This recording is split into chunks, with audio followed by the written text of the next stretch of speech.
Hey guys, I'm gonna do a little. Gonna call this a flea market find series, but none of these are actual flea market finds. They're just acquisitions, so figured I'd cover them in this kind of a video. I'm gonna start right here with this cabinet. This cabinet was a unplanned buy. I ended up actually on Facebook Marketplace. I came across a shelf unit that I was interested in. It's kind of a heavy-duty shelf unit that had shallow shelves. I have some heavy-duty shelving in my basement shop there, and the shelves are kind of deep, and I was looking for something that might have, shallower shelves. So I went out and looked at it. Fortunately, they didn't want to budge on the price of 40 bucks. This was a strange situation. It was an auction house, and they had a lot of stuff that was on consignment, so that's why they couldn't be flexible on some of the prices. But then I spotted this cabinet. There was actually two of these cabinets of this style side by side. One was in really nice shape, and I forgot what they asked for that one. I already have one like this that I got real cheap at the estate sale about a year, beginning of this year. So I wasn't really in the market for another one of these, but then I saw this one, and I noticed the door wouldn't close, no keys, got a good sized dent there on the side. So I said, well, what would you have to get for this one? And the woman said 10 bucks. So I said, for 10 bucks I can't turn it down. So I figure that right there is the reason why this door doesn't want to close. So I think just a little bit of quick work with the hammer, we might be able to get this to close. All right, so it's cold and raw. It's November 17th, 2018. Easy to remember the date because it's the day after my birthday. Anyways, let's see if we can't straighten this out a little bit, and then I'll probably have the boys moving into the basement for me.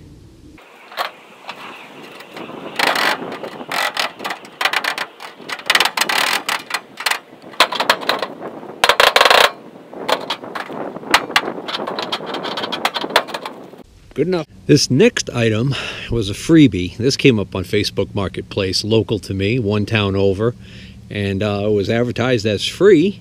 And I took a look at it and wasn't quite sure what it was at first, and then did a quick Google search and found out that it's a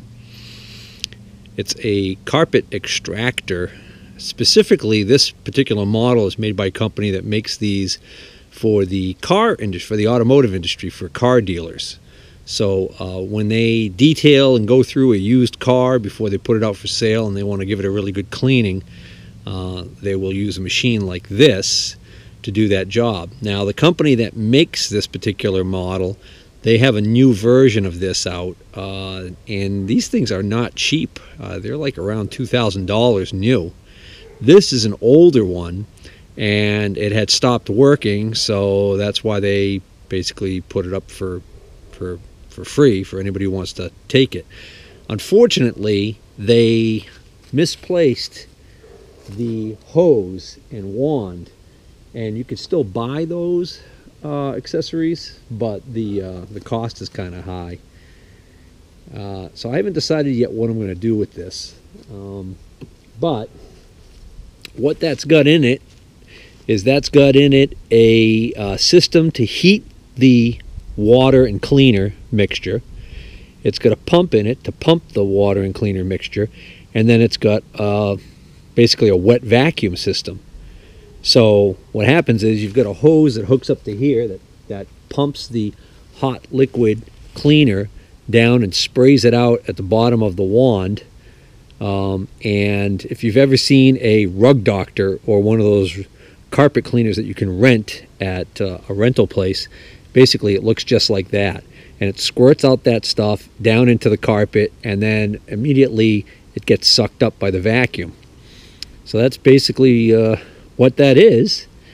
So I figure worst case scenario is I'll strip it for parts, and maybe we'll get some parts that I can, I don't know, either sell on eBay to somebody who needs good used replacement parts for their old one of these, or make some kind of project out of it. Who knows?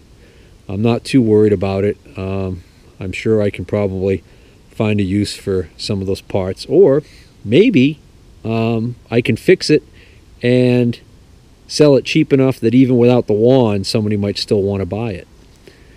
So that's the story on that. That was a freebie, so that's why I couldn't pass it up.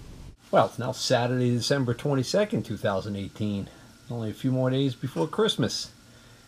I haven't been able to get back down here. I was working on the finishing up that ham and grinder and finishing up editing that video. Plus we got the regular holiday stuff going on, and I've got other projects going. So anyways, so back to this flea market find. So my wife and I, well, my wife really. My wife wanted to go take a look at a piece of furniture she saw come up at an estate sale on Facebook. And it's actually my wife's friend who's retired had moved down to the Carolinas, and they're in the process of selling their home.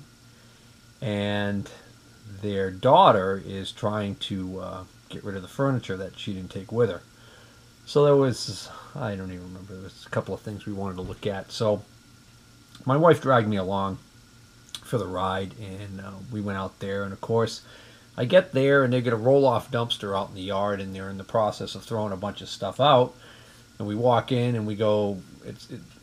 Because of the way the house is situated, it's a walk-out basement. So we walk into the basement and garage area, and I still see there's quite a bit of, well, stuff laying around. And you know, they said basically everything that's there is for sale or going to be thrown out, one of the two. So I noticed in the garage on the shelf, they had actually taken a bunch of stuff off the shelf and put it on the floor there. I noticed some chemicals, and I've mentioned this in the past in my estate sale videos.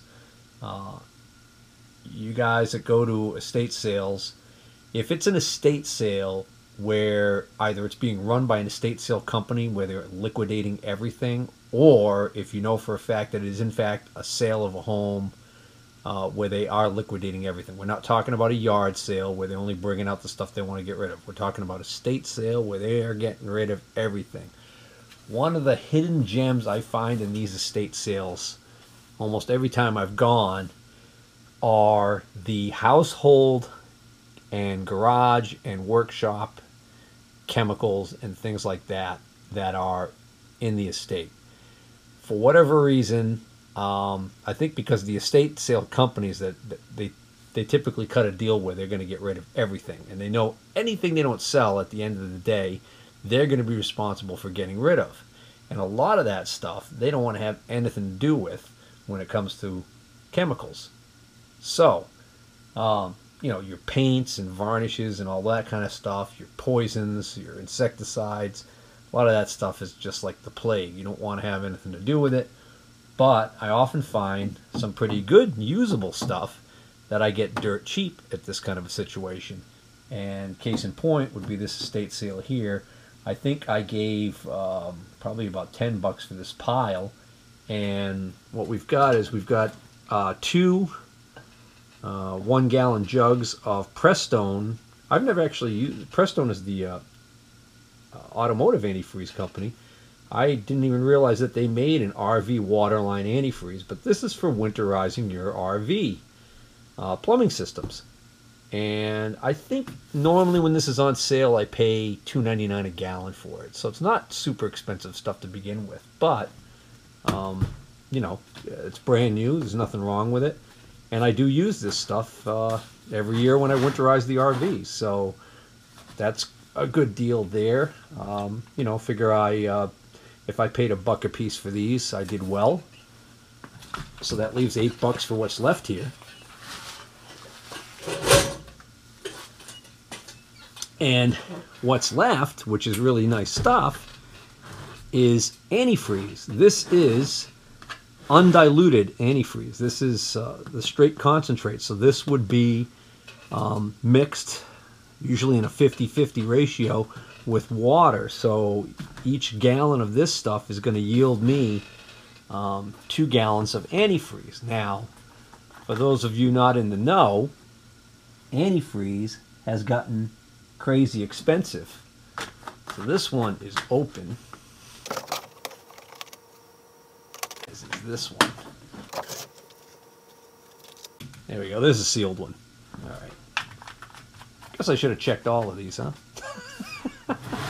Well, anyways, let's see whether or not this is even antifreeze in these things. Oh yeah, that's the good stuff. You can tell by the color. Always love that color. Very, I don't know. Looks like it should be radioactive.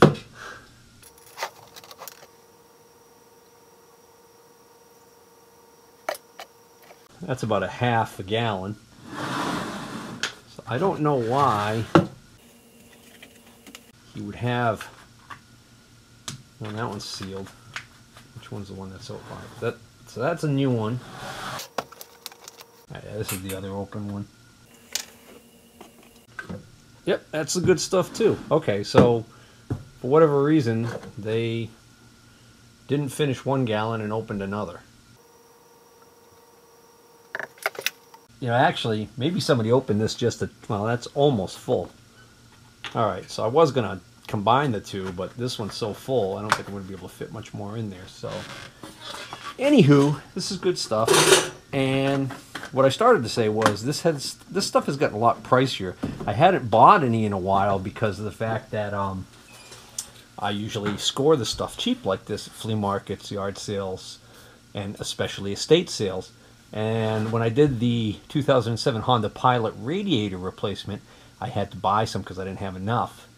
So I went down to the auto parts store and bought antifreeze for the first time in a while, and was shocked to see that the straight non-diluted concentrate stuff now, if you're lucky, you can maybe find it on sale for like $9.99, but it's not unusual for it to be more like 12 or 13 bucks a gallon. So that gets expensive real quick, and I'll give you a perfect example.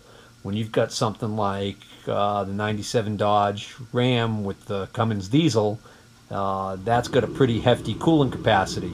The 770 Oliver tractor, that's got a pretty hefty cooling capacity. So it can get real expensive real quick to do a coolant change on a machine like that. So that's when you're really glad you paid short money for these, for this stuff. So let's see. What did I say? $2 there. So I figured I got a killer deal at $2 a piece on these. 2, 4, 6. The RV antifreeze was another $2. That's 8. And for $2 I got what's left, which is a brand new unopened quart of Mobil super high mileage 5W30 motor oil, okay, and an unused can of Starbright professional grade fogging oil, deep penetrating, maximum protection of all engines in seasonal or long range storage. So for those of you who do not know what fogging oil is something that you basically, while the engine's running, you spray this into the throat of the carburetor, and eventually you'll kill the engine will stall out, or you run it out of fuel. Excuse me, you run it out of fuel. And the idea is that this will leave a coating on the inside of the cylinder and on the valves and everything, and help prevent rust from taking a foothold. So that's the idea behind fogging oil. This is something I definitely would recommend for outboard motors that are going to be put into storage. That's where I've used it in the past. I've never really fogged any of my other engines as far as like the tractors and outdoor power equipment. But it does say on the back here, it says excellent for inboard and outboard marine engines, generators, lawn care equipment, and snowmobiles. Well, they suggest using it on everything. Of course they would. They want to sell more of this stuff. It's $4.99. I don't know how old that sticker is, but it's $4.99 a can. Okay, so I think it's still like about that same price at like Napa. I think it's $4 or $5 a can. Anyways, so I got that. White lithium grease. There's not much left in here, but it was going to get thrown out anyway, so I just threw that in the mix. So anyway, that's a good little deal on some chemicals. So we get back into the basement area, and there's a little workbench area that's made out of an old kitchen counter, like a sink base for an old kitchen cabinet. And there's some drawers there, and I start poking through, and I realize that even though they've had an estate sale and everything, and people have been through there, that I found some stuff that people had just left behind, not bothered. I guess they just didn't bother making offers on, or I don't know why, but I started to put together a little pile of stuff and got some stuff pretty cheap here. This was all stuff that was destined for the dumpster, unfortunately. Well, I guess not unfortunately, because I grabbed it. So let's start with, I found quite a few files. I may have left some that were really badly rusted, but I think I got just about every file in the place. And so, you know, a little bit of cleaning, and these files should clean up nice. There's an actually pretty nice one right there. And as is often the case with these old files like this, they're usually really well made, name brand stuff. You don't tend to find too much of the old cheapy import stuff in an old estate. And what do you think is like the #1 name in files that you tend to find when you come across old files like this? 3, 2, 1. Yep, Nicholson. That's a nice old Nicholson file. Yeah, in fact, just about every one of these files that I can still read is a Nicholson. These are all Nicholsons here. These are a little harder to see, a little rusted up. And these over here, this one, and this one here, and this one. These are all Simons, S-I-M-O-N-D-S, made in the USA. So I'm not familiar with that company. And this one is a Heller, H-E-L-L-E-R. That one's got kind of a neat little logo. It's got a little horse, looks like. Yeah, it's a horse. Pretty sure it's a horse. The Heller New Cut, made in the USA. So anyways, I know a lot of guys who are into knife making will seek out old files like this.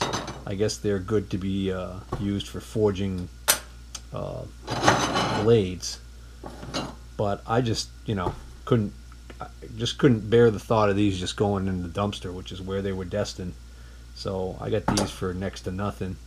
And then there was a couple of drawers I went through, and I started picking through the drawers and picking out little bits here and there. And then I realized, what am I doing? I'm just gonna cut to the chase.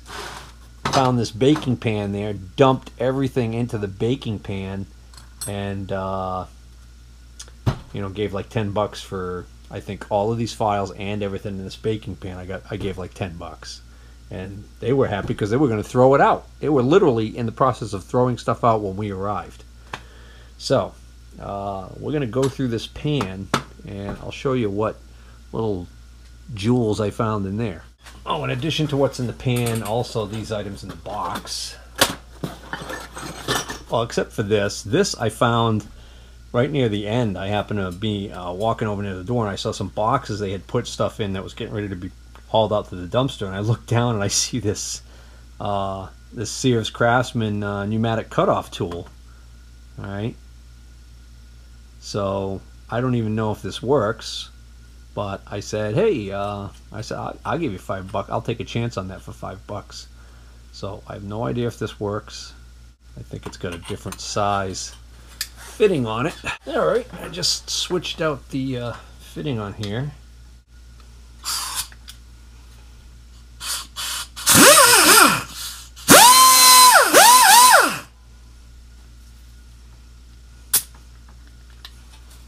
Nothing wrong with that. Got myself another pneumatic cutoff tool for $5. Cool beans. I also found this feeler gauge set, which is kind of neat. I'm glad I found this because I do not have a extra long feeler gauge set like this. So this looks like starts at like 20 thousandths. Yeah, so they're a little on the heavy side. And there's no maker's name on them that I can see. I need a little bit of cleaning up, but not much. But anyways, I thought that was kind of a nice little score there. 20 thousandths up to 30 thousandths in 1,000th increments. Interesting. This is the other stuff that was in that cardboard box. That's a keyhole saw blade. A few end mills that are gonna need. They're gonna need to be reground if I plan on using those. At least that one. That one's not too bad.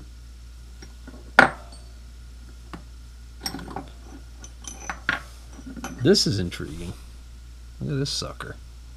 Okay, so this is not an end mill. I'm trying to figure out what this is. I don't know if this is a 4-flute drill bit.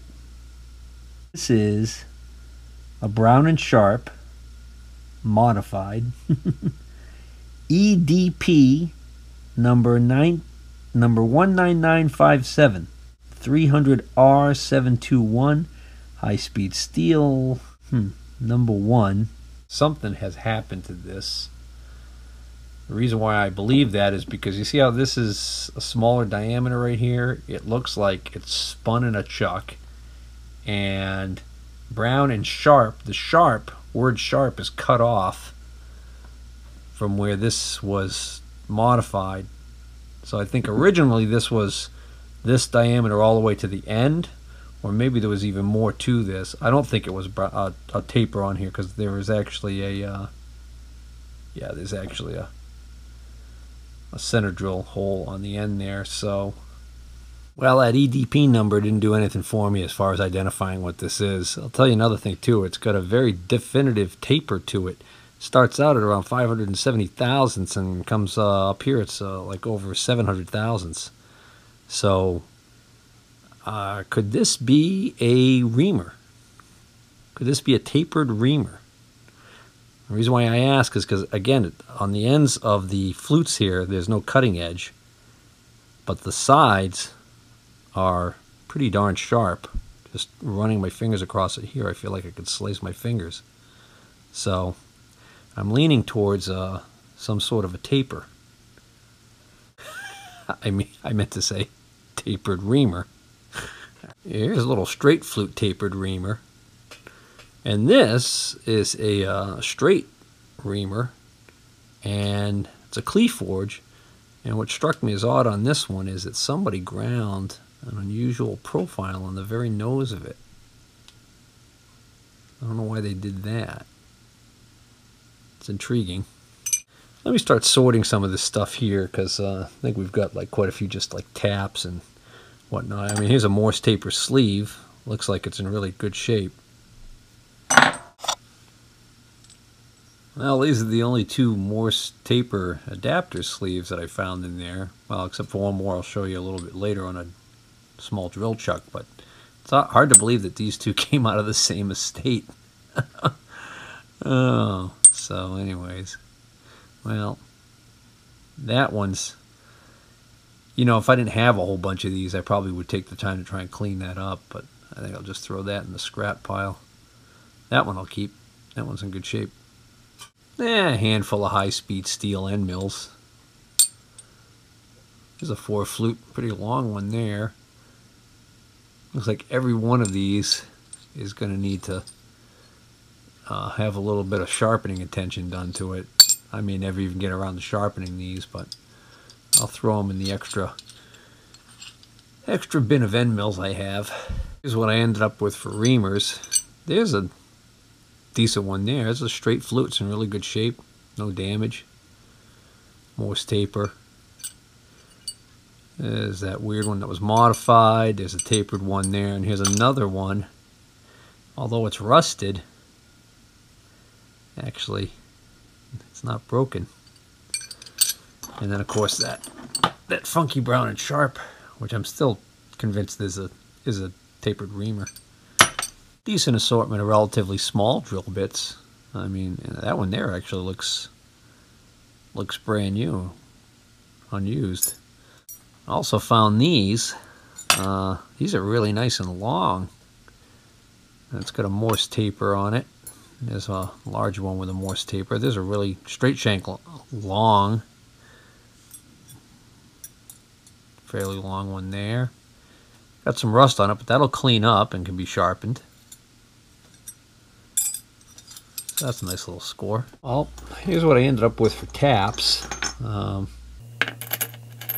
There's some decent ones in here. There's also some very small ones. I almost missed this. Didn't even realize that was a tap until I looked at it up close. That's a real small one there. Next to my pinky.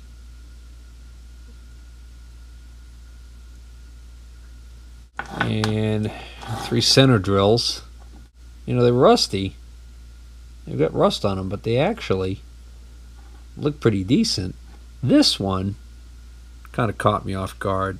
I've never seen one with such a long drill point coming out of it. It's almost like a drill and countersink for small countersunk screws. That's marked in number 1 Cleveland 7/32. So anyways, it's an interesting one. I'll put it with the rest of my center drills. I have so many of these, I'll probably never get around to ever cleaning these up to use them, but hate to throw them out. Oh, and these 2 tubes here, they both are Cleveland, marked Cleveland, but I looked inside and one of them's a Putnam, and it's used. They're both used, but that's actually in pretty decent shape. It's an 1/8 inch double-ended end mill. So here's 2 drifts for removing Morse tapers. These are both number 2s. So for those of you who don't know what these are for, this is for when you have on a Morse taper sleeve. If you look at the side of it, there's a hole, and you put this in the hole, you tap it in, and this uses a wedging action to remove, say, like a Morse taper drill bit from the Morse taper sleeve or spindle.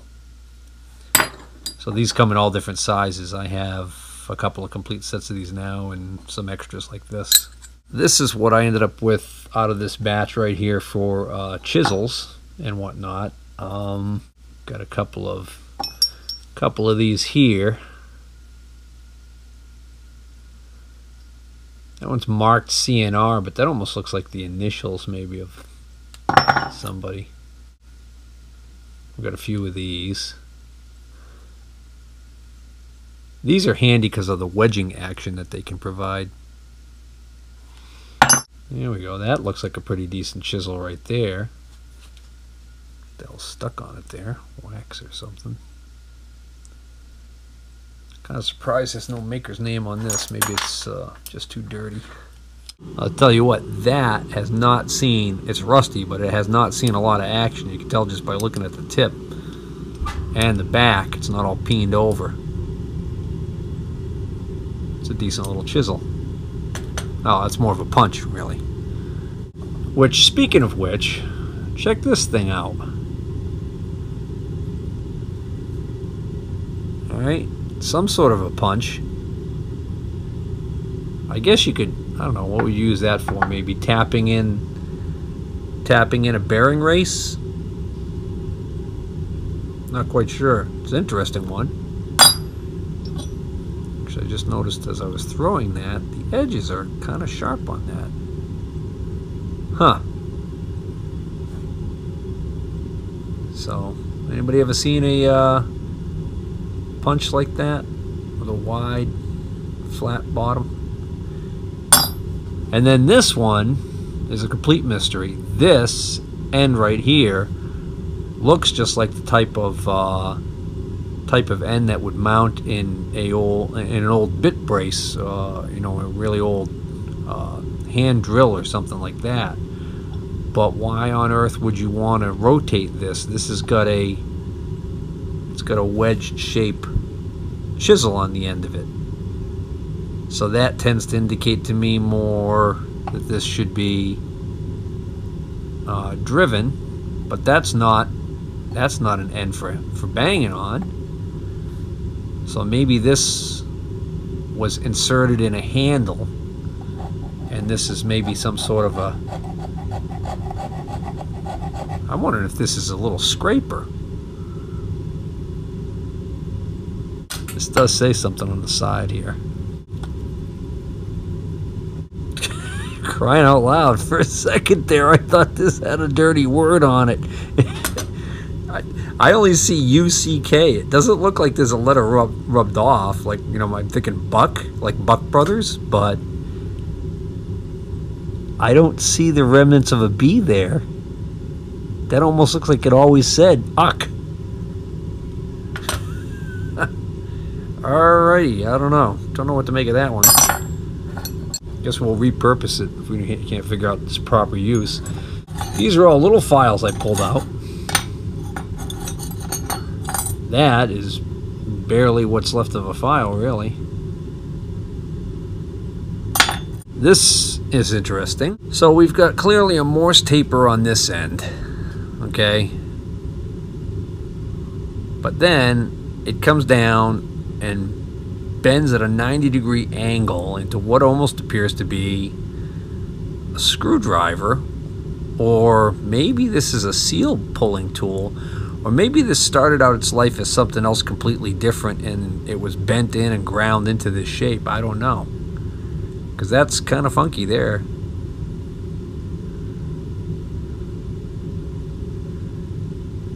So if anybody's got any ideas on that, know. Here's another little item at first glance, almost throw it away for scrap, but in reality what that is, you can tell by the little flats on the end right there. Okay, this is a mandrel. This is for turning between centers on what would have to be a really small lathe.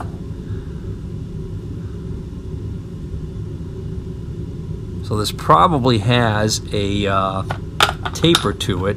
Typically these have a slight taper, and you would put your, like, gear blank for instance on, you would stick it on from the end that that is smaller. So that's 310 there. And actually that's, let's see, 307, yeah, to 310. So you would stick your gear blank on, for instance, from this end, and then you would put this in an arbor press, push this in, and then you'd stick this between centers. You'd drive it with a lathe dog, and the lathe dog would actually sit right over here, and the little screw in the lathe dog would engage this flat area, and then you could actually turn your OD or whatever. That's a handy little thing to have. I don't know if I'm ever going to find myself in a position where I'll even have a lathe that I could use this on. It's so small.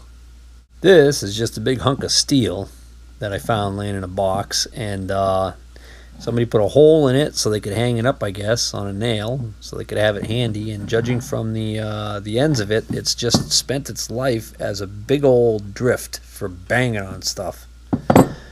But I figured, I don't know what kind of steel that might be. It's probably cold roll.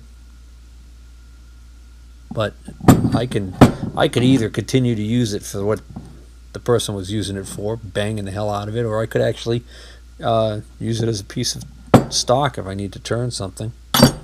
Probably just gonna use it as a masher, like what it was originally. So now let's turn our attention back to the tray, see what other goodies are in here. Here's just an old wrench. I got a whole box of these. I had a couple ideas of some kind of artsy crafty things I wanted to do with these old wrenches. So for a while there I was kind of actively collecting them when I could get them dirt cheap. I don't know if I'm ever going to get around to that project or not. Found another end mill. Look at that. think somebody might have been going a little too fast with that. And the other end's broken off. On another tap. Spring. Anyways, so here's a few little items that at first glance might appear to be rusty junk. And hey, may very well be rusty junk, but to the trained eye would ascertain that this is a radius gauge. Okay, and so this probably originally belonged to a whole set. Well, I'm sure it did. And it's a Lufkin Rule Company radius gauge, so not much value there, except to the guy who's missing this from his set. But you know, a radius gauge set, even in Starrett, a good used complete one's not that expensive. And the Lufkin one always brings less money because it's Lufkin, as opposed to Starrett. But I'll tell you, you know what? A lot of guys will tell you that this Lufkin stuff is nice. As a matter of fact, I believe Mr. Pete 222 Lyle, I believe he is a big Lufkin Rule Company fan, if I'm not mistaken. Look at that, a 2-inch LSS company. So that's Starrett. Okay, that's a cute little, cool little tempered number 4. And then it says number 304. Yeah, number 304. You know, and then on the end here, okay, it's graduated in what appears to be 64ths. Well, it's 30 seconds on this side, and on this side it's 48ths. Does that make sense? No. What the hell am I thinking? Man, my head's not working too well. Anyways, that little number 304 rule is kind of, pardon me, I think it's kind of neat. Here's another little scale that was in there. This one is just marked stainless steel, made in the USA. I got a feeling this might have originally come out of a small depth gauge. I've got several of these little depth gauges that use a little blade like this. Unfortunately, the depth gauge isn't in my bag of treasures here. This, under all this rust, is a hefty, beefy, see how thick that is, little scale. Tried cleaning that up a little bit. There's actually no evidence of any name on this whatsoever. This was a nice little parallel. Of course, this probably was originally one of 2. Rust on it, and we've only got the one. 737.5, give or take, with the rust on it. A couple of chucks. This one is operating quite freely, and the jaws look really good on it. Let's hope this is something decent. Got a nice straight shank on it. I could put that right in a collet on the mill. This is a Jacobs 1A, 0 1/4 inch chuck. Oh, that's a nice little find right there. Just clean that up a little bit. That must be a pretty early one, I think, because it's got no, well, I think maybe a lot of these smaller ones have a straight side like that. But anyways, not a ball bearing chuck, it's just a regular one. But jaws look really good. If you can see that or not. Oh, all right. I like that.